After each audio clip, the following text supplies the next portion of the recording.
అదే RTV app వార్తల్ని క్షణాల్లో చదివే అవకాశం ఉంటుంది. ఒక న్యూస్ పేపర్, ఒక టెలివిజన్ ఛానల్ మీ చేతుల్లో ఎప్పుడూ ఉంటాయి. ప్రస్తుతం మనం రాజన్న సిరిసిల్ల జిల్లా వేములవాడ ఏరియా ఆసుపత్రి దగ్గర అయితే ఉన్నాము. ఇక్కడైతే రోడ్డు ప్రమాదంలో ఒక వ్యక్తి అయితే దుర్మరణం చెందడం జరిగింది. ప్రస్తుతం దీనికి సంబంధించి అయితే వారి కుటుంబ సభ్యుల రోదనలు అయితే మిన్నండని చెప్పొచ్చు. ప్రస్తుతం అయితే కొంత పేదరికంలో అయితే తనైతే ఉండడం జరిగింది. వారి కుటుంబ సభ్యులు కావచ్చు, వారైతే ఆ 2 రోజులుగా అయితే ఇక్కడికైతే రావడం జరుగుతుంది. ఈ రోజు అయితే పోస్ట్ మార్టం అయితే అవ్వడం జరిగింది. ప్రస్తుతం అయితే హిట్ అండ్ రన్ కేసు అయితే నమోదు అవుతుంది. ఎందుకంటే గుర్తు తెలియని వాహనం అయితే ఢీకొని అయితే వెళ్ళడం జరిగింది. ఈ ప్రమాదంలో అయితే అక్కడికక్కడే వ్యక్తి అయితే దుర్మరణం పాలవడం జరిగింది. ప్రస్తుతం అయితే రాజన్న సిరిసిల్ల జిల్లాకు సంబంధించినటువంటి షాద్రాజ్పల్లి గ్రామంలో అయితే ఈ ఘటన అయితే చోటు చేసుకుంది. ప్రస్తుతం అయితే వారి కుటుంబ సభ్యులతో పాటు కొంత గ్రామస్తులు అయితే ఇక్కడికైతే రావడం జరిగింది. ప్రస్తుతం అయితే మనతో పాటు కొంతమంది గ్రామస్తులు ఉన్నారు. ఒకసారి వారితో మాట్లాడదాం. సార్ చెప్పండి, ఏం జరిగింది అసలు? నిన్నటి రోజు 11 గంటల సమయంలో సాత్రాజ్పల్లె వద్ద రాత్రి 10:30-11 దాదాపు ద్విచక్ర వాహనం మీద వీళ్ళు వస్తున్నప్పుడు అది గుర్తు తెలియని వ్యక్తి, గుర్తు తెలియని కారు కానీ లేకపోతే టాటా ఏసీ కానీ ఏదో కానీ తెలియదు. దాంతో ఒకటి యాక్సిడెంట్ చేసిన వలన మా రామరావుపల్లె గుడిసె సాయిలు సన్నపు మల్లయ్య వారు గుడిసె రమేష్ అతడికి సంవత్సరం క్రితము లింగంపేట అమ్మాయితో గౌతమి ఆమె అమ్మాయితోని పెళ్లి జరిగింది. సాత్రాజ్పల్లెగా వెళ్తాం పెంపకం పోయినారు. దాదాపు వాళ్ళకు పిల్లలు లేరు, ఏమి లేరు. ఇప్పుడు దాదాపు చనిపోయింది కాబట్టి వాళ్ళు పూర్తిగా గరీబు పరిస్థితి, అంటే వాళ్ళకు తినబోతే తిండికి కూడా లేదు. ఒక చిన్న ఇల్లు ఉంది. సరే వాళ్ళకు ఆర్థిక పరిస్థితులు బాగోలేదు. అదే రోజు ఇప్పుడు ఇవ్వాలంటే ఈ టైం వరకు హాస్పిటల్ ఉంది కాబట్టి ఇప్పుడు ఇది ఉన్నాడు. దాన్ని పోస్ట్ మార్టం చేసి ఇప్పుడు రామరావుపల్లెకు పంపడం జరుగుతుంది. అందుకొరకు అక్కడ మొత్తము ఆ ఊరు మొత్తం వాళ్ళ కులము మొత్తం వచ్చి ఇక్కడనే ఉంది.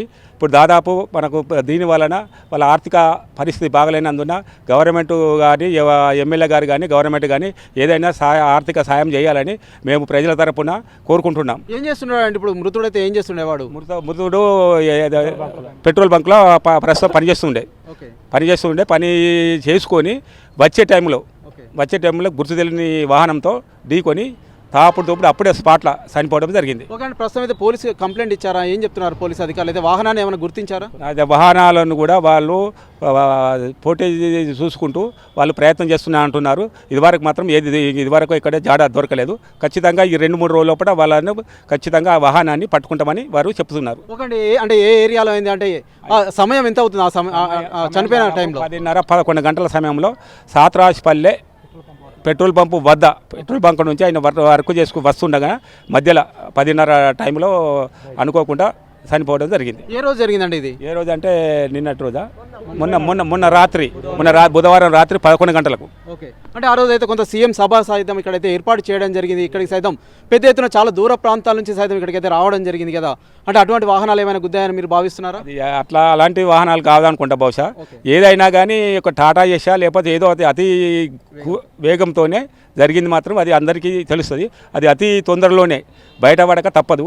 వాళ్ళు ఎంత మనిషి అయినా కానీ ఏదైనా కానీ వాహనాన్ని పట్టుకుని వాళ్ళు కేసు నమోదు చేస్తారని చెప్తారు. ఓకే, మృతుని కుటుంబానికి ఎలాంటి న్యాయం జరిగితే బాగుంటుందని భావిస్తున్నారు మీరు? మృతుని కుటుంబానికి పాపం వాళ్ళు ఆర్థిక పరిస్థితి బాగలేనందున వాళ్ళ తండ్రి కూడా బాంబేలో వలసపోయి అక్కడ కూలి పని చేసుకుని బతుకుతాడు. ఆయన స్పాట్లో ఇదే రోజు వచ్చి చూసి కానీ వాళ్ళకి మాత్రం ఆర్థిక సాయం ఖచ్చితంగా మాత్రం ప్రభుత్వంతో కోరుతున్నాను. ఖచ్చితంగా మాత్రం ఆర్థిక సొమ్మత లేదు కాబట్టి ఖచ్చితంగా డబ్బులు ఏమైనా సాయం చేయాలని నేను ప్రభుత్వాన్ని కోరుకుంటున్నాను. ఓకే, ప్రస్తుతం మనమైతే చూస్తున్నాము కొంత రెక్కాడితే కానీ డొక్కాడని కుటుంబంలో ఉన్నటువంటి ఒక వ్యక్తి అయితే తన విధులు నిర్వర్తించుకొని అయితే ఇంటికి పయనమవుతున్న వేలైతే తనైతే అనుకోకుండా ఒక రోడ్డు ప్రమాదాలు అయితే మరణించడం జరిగింది. దీనికి సంబంధించి అయితే ప్రస్తుతం వారి కుటుంబం అయితే రోడ్డున పడ్డ పరిస్థితులు అయితే నెలకొన్నాయి. దీనికి సంబంధించి అయితే గ్రామస్తులు కావచ్చు, అంతేకాకుండా కుటుంబ సభ్యుల రోదనలు అయితే మిన్నట్టు గ్రామంలో అయితే విషాద ఛాయలు అలుముకున్న పరిస్థితులు అయితే నెలకొన్నాయి. ప్రస్తుతం మనమైతే చూడొచ్చు, మొన్నైతే సీఎం సభ అయిన రోజైతే ఇక్కడికైతే తనైతే పెట్రోల్ బంక్లో పని నిమిత్తం అయితే అక్కడికైతే రావడం జరిగింది. పని చేసుకొని అయితే ఇంటికి వెళ్తున్న క్రమంలో అయితే గుర్తు తెలియని వాహనం అయితే ఢీకొట్టడం జరిగింది. ప్రస్తుతం అయితే హిట్ అండ్ రన్ కేసు అయితే నమోదవుతుంది. దీనికి సంబంధించి అయితే కేంద్ర ప్రభుత్వాలు సైతం కొత్త చట్టాలు అయితే అమల్లోకి తీసుకురావడం జరిగింది. ఇటువంటి బాధితులకైతే సత్వర న్యాయం చేకూర్చడంతో పాటు కొంత మొత్తంలో అయితే అటువంటి ఢీకొట్టిన వాహనాలకు సైతం పెద్ద ఎత్తున ఫైన్లు కావచ్చు, అంతేకాకుండా జైలు శిక్షలు సైతం అమలు చేస్తున్న పరిస్థితులు అయితే మనం చూస్తున్నాం. ఏదైనప్పటికైతే మృతుని కుటుంబానికి అయితే ఆసరగా నిలవాలి అని అయితే ప్రభుత్వాలు నిలవాలని అయితే ప్రస్తుతం అయితే గ్రామస్తులు చెప్తున్న పరిస్థితి అయితే మనమైతే చూస్తున్నాం. Over to studio. మరిన్ని వీడియోస్ కోసం ఛానల్ ని సబ్స్క్రైబ్ చేయండి. లేటెస్ట్ అప్డేట్స్ కోసం వాట్సాప్ ఛానల్ ని ఫాలో చేయండి. అండ్ లింక్ డిస్క్రిప్షన్ లో ఉంది.